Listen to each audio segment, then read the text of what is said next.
Luke Tanaka with Elmhurst men's basketball coach John Baines. And coach, another 2-0 week, sweeping a pair of teams at the bottom of the conference. Couple of different kinds of wins. What caught your eye this week?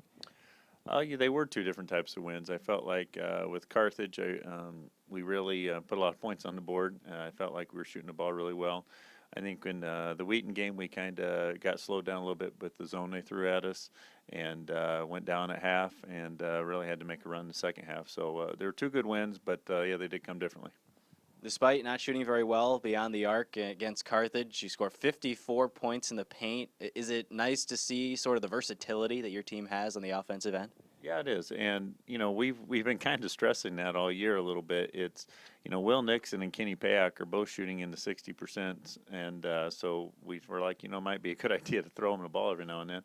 And I think the other thing is Eric Crittenden is now starting to get a little healthy. Where at the beginning of the conference season he was having some back issues, and I think he's starting to be a little bit more productive down on the box. So we get that kind of production. I think it opens up a lot of other things for the shooters. Speaking of Crittenden, he's named the CCIW Player of the Week this week, and we've talked about him now for 3 straight weeks. You talked about him earlier, trying to get some more looks in the post, a little more physical. How's he done? What have you seen from him in this last week that made him so successful? Yeah, he was Player of the Week and well deserved. I mean, he averaged 22 a game and I think about eight rebounds, I believe, somewhere in there. He's just gotten a lot more aggressive with his game. I feel like he's got a little more lift. I think he just got healthy. I think that's what it was. He's an athletic, rangy player, and when he wasn't as athletic because of his back, I think that kind of took away from his ability to finish at the rim and that sort of thing. And so he's starting to float around. Now he's feeling like he got the spring in his step a little bit, so he's taking the ball to the basket a little bit better. Sluggish start against Wheaton, like you mentioned. What was the message at halftime down by 8 against the Thunder? Yeah, everybody thinks that I yelled and screamed at him. I just said, "Hey, we better start playing." I think that was about the extent of it. It wasn't anything groundbreaking. I think they threw a little zone at us that got us standing around, and we kind of did it to ourselves. But we came out in the second half, went on a 10-0 run, and brought that lead back, and then. I give Wheaton a lot of credit. Where they're at in the standings, a lot of teams would have rolled over by now. And I told Coach Schauer before the game, I said, he's still got his team playing hard. They're still a tough out. And so I still consider that a pretty good win. It really shows the depth of the conference. Were you really impressed with the way they came out at the beginning of that second half? It seemed like they had a whole new level of energy. Yeah, for us or for Wheaton? For Elmhurst. For Elmhurst, yeah. I think our guys just kind of. It's nice we've got an experienced group because it wasn't one of those where I had to go in. They knew that we didn't play our best, and we made a couple adjustments. But I said, besides the adjustments, we got to hook up, and they just were playing harder than we were, and we haven't really had that too much this year. We really have been able to not have those stretches. Where teams are just beating us to the ball and that sort of thing. It's only few and far between, but that was one of them. And in a conference season, I can tell you, you're going to have about 3 or 4 of those games where you're going to have a half like that. It's just the way it is. And so if you're a good team, you can usually withstand a half like that and come out with a win like we did the other night.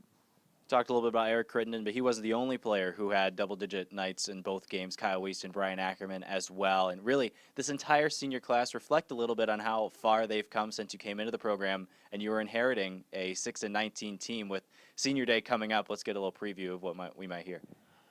I just feel like this has just been the most unselfish group of guys, and it's developed over that time, and they really don't care who scores. Kyle Weiss the other night versus Carthage, I think had 12 points, but had 7 assists and 0 turnovers. You get guys like that just are willing to share the ball. I don't think guys care who plays or who starts or who gets the points. And I think that's really been how this group has matured. And that's why we have a good bench, because guys are willing to, play off the bench, and the other guys that are in front of them know that if they're playing better, that's who we go with, and I think that's a pretty selfless attitude, and that's what's prevailed. Now, looking ahead, we got a matchup against North Park. You guys on Wednesday, and you just had 54 points in the paint against Carthage. And North Park has a similar lack of size, let's call it. Do you think you might try to implement some of that game plan you had from the Carthage game, even though it's a different team, maybe a little bit of a similar matchup? Sure, we did score down in the post. The first time we played North Park, we won in overtime, and we did score down in the post when we got it down there.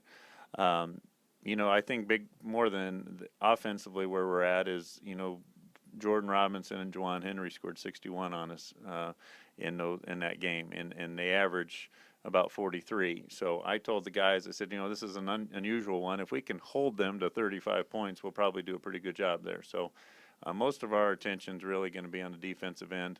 I think that our best offense really is if we don't turn it over against North Park, getting it up on the rim and being able to go get it. And so it's really just going to be taking care of the basketball and finding a way to guard those two guys. Speaking of guarding those two guys, how do you do it? Well, it's a lot of attention. I think with Juwan Henry, he had a very good game the first time we played him. I think with Jordan Robinson, I'm not so sure that our guys necessarily gave him the credit he deserved. He did not play well against us last year as a freshman in both games. I told our guys I felt like he's really, really improved as a player. Sometimes you just have to get hit across the face before you believe it, and he really did play really well. And so I think our guys might have a different level of attention that goes to him, but we're going to make sure that those guys always have people around them. And Saturday, it's senior day, as we mentioned, against North Central. Last time around in Naperville, I believe North Central's starters, each of them were in double figures. I think they scored 76 or 78 out of the 80 points. So what's the key in this matchup? I think there were two things in play there. I think that North Central played one of their best games of the year, and I think their coaches would say the same. I think we played one of our poorest games offensively, just in terms of shot selection and what our game plan was. We really didn't follow through. So I think it's really just going to see if they can play at that level that they did the first time, and if we can improve where we were at. And so I think being at home is obviously a difference maker for us, and I'm hoping that the seniors can exit on a W. Well, thank you so much for joining me here, and good luck this week. Thanks a lot, Luke.